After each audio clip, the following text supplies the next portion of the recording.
Thank you. Thanks for letting me know. So we're here about what happened with Adam. I'm sure you know what I'm talking about. Yeah. I'll just really pick him up.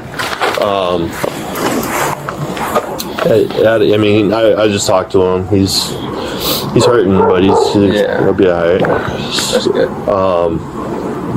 What's going on with that? We just got into like an argument, and then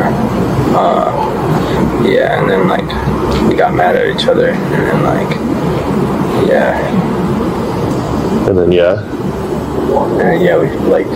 then we just like started fighting. It wasn't like too long. It was like 30 seconds, but like that was it.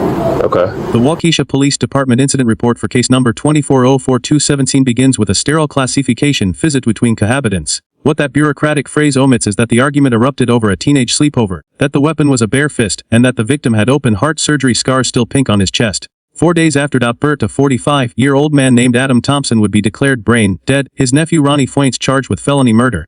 Now picture a glass jar sealed too tight. You shake it, and the lid visibly, until the lid blows off without warning. That jar was apartment 2D4 on North Street. Inside lived 3 adults, a mother, her brother Adam, and her 17-year-old son Ronnie. On a Sunday night, Ronnie told Ronnie no sleepover.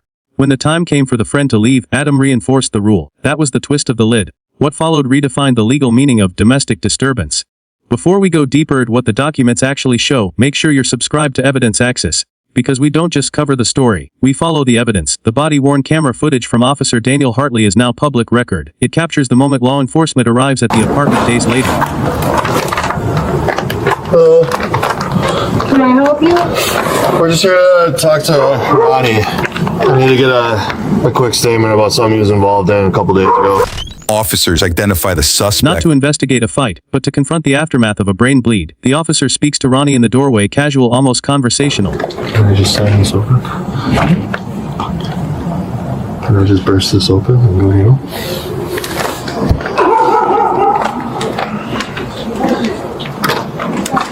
Hey, how's it going, man?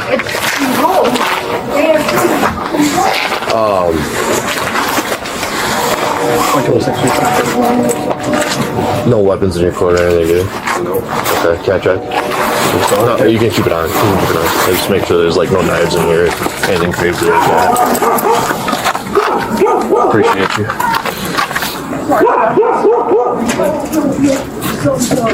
Oh, it's a pencil. I was like, what is sharp in there? You doing homework or what? Yeah. Okay. Cool. Appreciate it. Got an inside pocket. Oh, thank you. Thanks for letting me know. So we're here about what happened with Adam. I'm sure you know what I'm talking about. Yeah. I'll just really pick him up.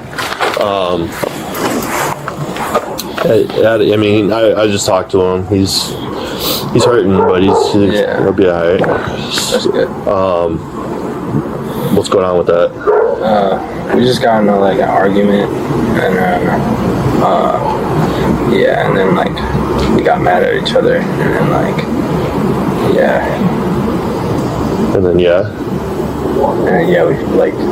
then we just like started fighting. It wasn't like too long. It was like 30 seconds, but like that was it. Okay.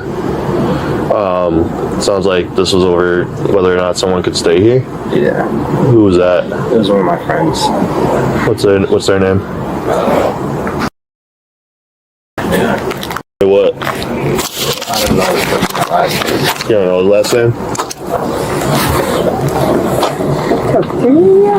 What's that? Said it's a free? They're riding together. Oh. It's just two, really. You don't know his last name? He go to school with you? At what, North? North. Okay. No, not both. Okay. Who else stays here? It's just me, Mom, Adam, and Your name is? Yeah. I thought that would have been somewhere already in there. This is the first time I've ever been here. I meant because of the information you have already gotten while you're here in the first place. Okay. But you live here with Adam? Uh-huh. Okay. For how long? for like Since Adam moved in? years. Okay. Well, you know, unfortunately, anytime two adults live together, in the eyes of the law, 17 is an adult. Anytime two adults live together and get into a confrontation, we're mandated to make an arrest in that situation. Whether he wanted to press charges or not, we'd still have to take it back to the station and take a statement from you. Just got my statement. Okay, but you're under arrest. So I gotta have you put your hands behind your back. You can keep your coat on. It's fine. It's cold out here. Look at you cooperating. You ever been arrested for this?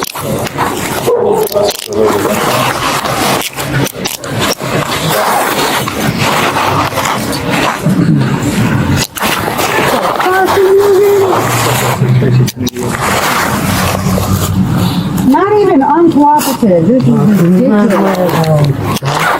Where's your phone?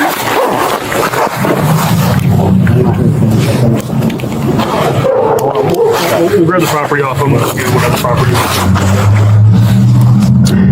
I'm sorry, I missed that. You got to bring something with you?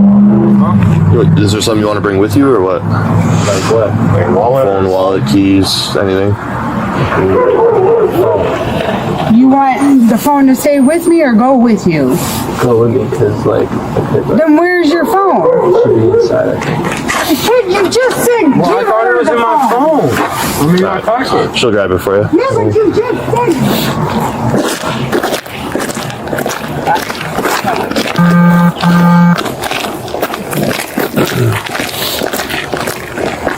Before we get in the car, I just gotta do a better search of you. Alright. Spread your feet. Appreciate the cooperation, I do. It does go a long way. That's right. We're here about what happened with Adam. The officer says. Ronnie, hands in his hoodie pocket, responds with the kind of vagueness you becked from a teenager late for curfew. We just got into an argument, and then we started fighting. It wasn't too long, it was 30 seconds. The irony sits like a stone in the throat. 30 seconds. That's the duration Ronnie assigned to the physical confrontation. Yet those 30 seconds unleashed a cascade of biomechanical trauma that would end a life. In plain English, the law did battery causing bodily harm with a weapon, and in this case the weapon was a fist amplified by youthful rage. The medical reality would later upgrade that term to felony murder, a charge that doesn't require intent to kill, only the death occurred during the commission of a violent felony. The public record shows Ronnie initially faced aggravated battery. After Adam's ventilator was disconnected, the charge sheet changed.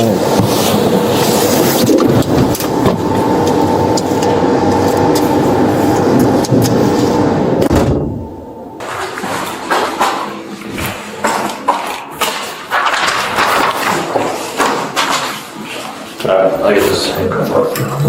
Comfortable at least. Yeah.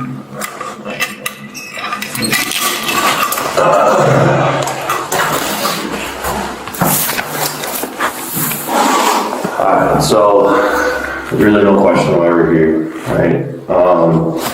I'd like to get your side of the story, officially. I know we talked at your house, but that's up to you. Now that you're in custody, I do have to read you your Miranda rights, like you see on TV. And then if you want to speak with me or answer questions, that's up to you. All right, but I do have to read these to you first. Before we get to that, though, I just got to fill up this top portion. I already know most of it.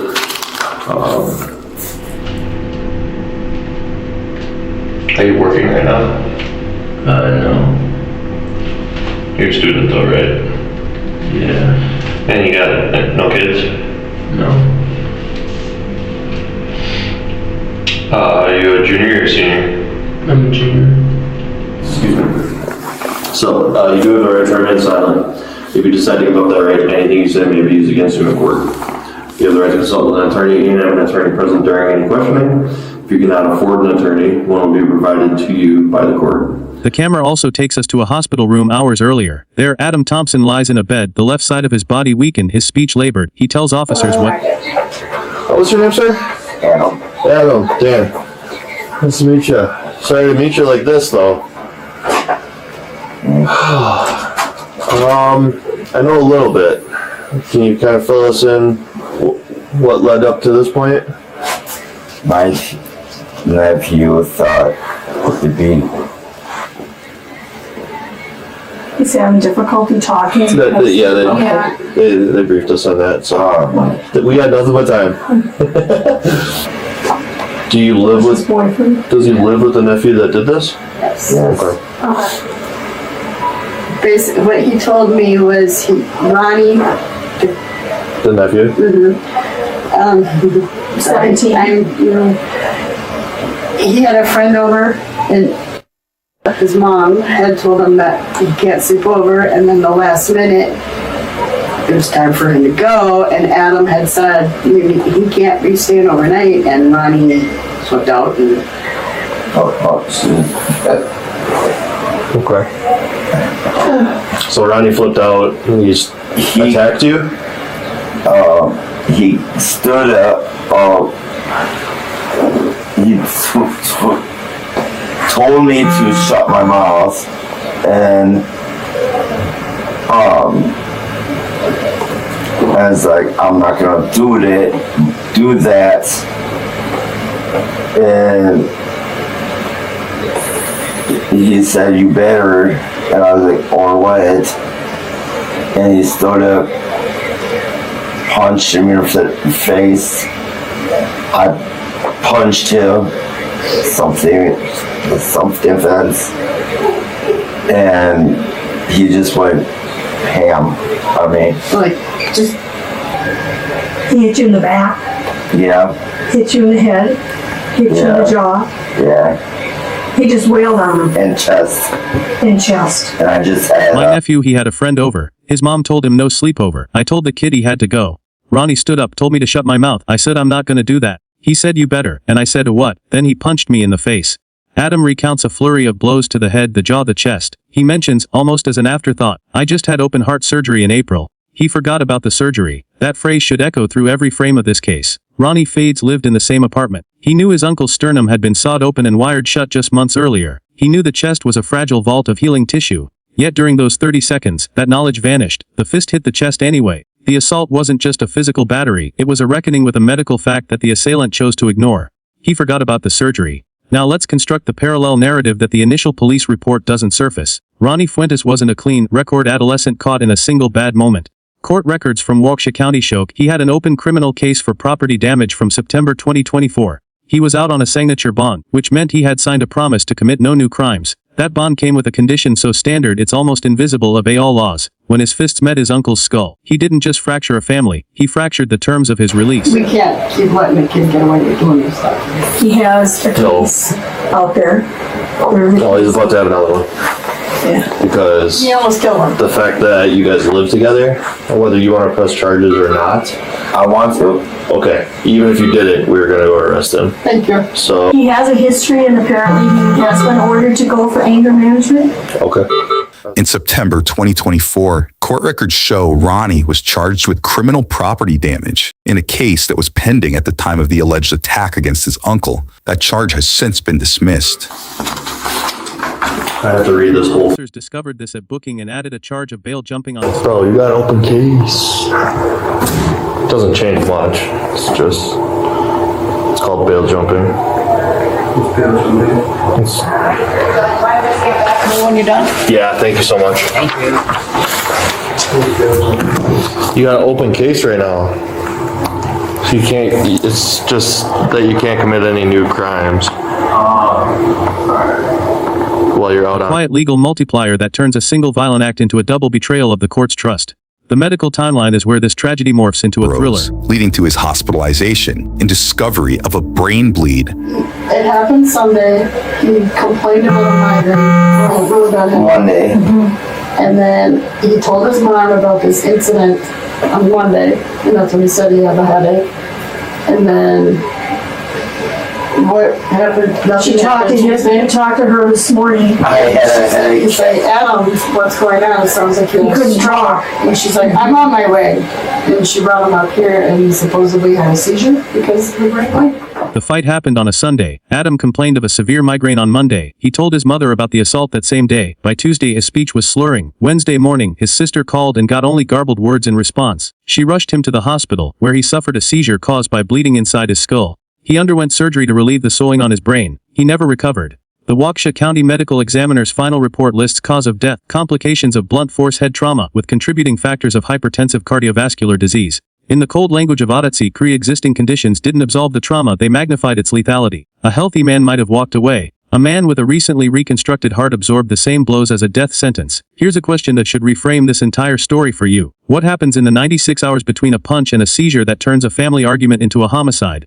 That window isn't just a count of leaking blood vessels, it's a legal pressure cooker. Every hour Adam delayed seeking medical help, the evidence inside his cranial vault intensified. Every hour the family dismissed a migraine as stress, the blunt force trauma was rewriting cellular fate. The legal system looks at that clock and asks, was there a duty to seek care? Wisconsin's domestic violence statutes don't require a perpetrator to call 911, but the prosecution's timeline inevitably draws a straight line from the denial of a sleepover to the final flatline. The body cam shows an officer explaining to Ronnie at the hospital's doorstep, "You're under arrest for aggravated battery because of the level of his injuries." Oh, so this is just like so I can like go. I just make sure I don't go in contact with him for 2 hours. So you do have to see a judge on this one. So you're under arrest for aggravated battery because of the level of his injuries. So Whose battery? Like causing pain to somebody else is battery. That arrest occurred while Adam still breathed. The felony murder charge would land only after the breathing stopped. The moral fulcrum of this case rests on a detail few commentators extract from the footage. While Adam lay in the hospital with a brain bleed, Ronnie's sister called him and said, "You know what you did to Adam? He's in the hospital." The family reports that Ronnie started crying and said, "I forgot all about his heart surgery." That admission, captured in a relative's account to police, is devastating proceeding because it's an acknowledgement of what was deliberately ignored in the moment of fury. He forgot about the surgery. Factors. He's had open heart surgery. Yeah. He has thyroid problems. He doesn't need someone to be on. Right. And when my sister, That's actually a bless. And I add this to it, this is not funny. Next. He remembered when it was too late for memory to matter. sister told him Then he was in the hospital. that he's, you know, what you did to Adam, he's in the hospital. Yeah, so does fine. You're not diabetic. So he's You're aware aware that that he's he's up up there. there. That's fine. He knows now that he's up Okay. here. Does he? And he got really, he got really surprised apparently and said, why is he in the Don't hospital? let him fool you. Because he's Doesn't matter. having I a mean, massive brain bleed from when you beat him. Okay, you can't have cherry just because. And he's you're gonna denying do that scan. He's tomorrow, gonna so you wanna deny Italian ice? beating him Okay, to that. He's probably gonna deny it. okay. Okay. Do you want? But I guess he Bring your feels bad. orange. Any of your glasses? And my niece said, Okay. hit him in the heart. He just had heart The broth, surgery. the chicken beef or And I guess he vegetable. started Body cam footage also captures the absurd normalization of violence in that household. Officers tell Ronnie's mother, unfortunately anytime two adults live together and get into a confrontation, we're mandated to make an arrest. The mother's shock reveals a family system that viewed the altercation as a private flare, not a criminal assault. Yet the state of Wisconsin views cohabitant battery with zero tolerance. The law doesn't negotiate with domestic walls. Now the hard evidence, the jury trial. The now 18-year-old Ronnie Fuentes as a juvenile but as an adult. The charge was felony murder, a class of felony. The prosecution presented the bodycam statements, the medical records, the autopsy photographs. The defense likely argued causation, raising the pre-existing heart and thyroid conditions as superseding factors. The jury, however, saw a straight line of causation. They returned a guilty verdict. The sentence was 4 years of initial confinement followed by 4 years of extended supervision. For the death of an uncle who simply enforced a house rule. That sentence may feel to many like a system applying mercy to youth. But the public record invites a deeper inquiry for the 4 days of silent suffering Adam endured while the brain bleed expanded.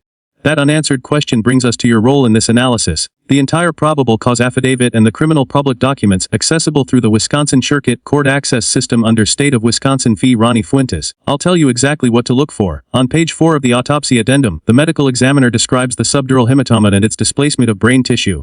After you read it, go to the comments and answer this. If Adam had received a CT scan on Monday, would this still be a homicide, or would it be a lesser assault? Your answer determines the very architecture of felony murder law. If you believe that evidence cuts through the noise, then hit like, share this video, subscribe to EvidenceAxis, and turn on notifications.